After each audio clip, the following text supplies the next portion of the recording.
Understanding track work in English.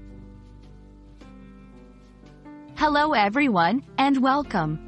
Today, we're diving into the phrase, track work. This term can be quite versatile, but we're going to break it down together.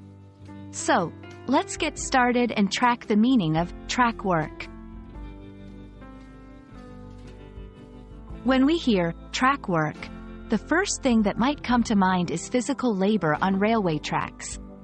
It involves maintenance, inspection, and repairs of the railroad. This is crucial work that keeps trains running safely and smoothly. Track work also refers to training that athletes do on a running track. This can include various exercises, such as sprints, hurdles, and stamina-building activities. It's all about improving performance and speed.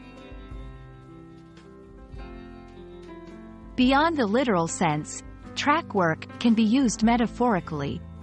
It can signify making progress in a task or project, similar to how a train progresses along a track. It's about moving forward and staying on course.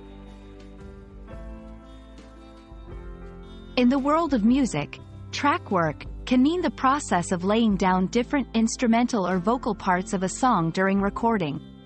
Each track is a separate component that contributes to the final piece. And that's a wrap on track work. Whether it's ensuring trains run on time, helping athletes break records, signaling progress in our tasks, or creating a musical masterpiece, track work is all about the effort put into the journey. Thanks for joining, and I hope this explanation helps you stay on track with your English learning adventure.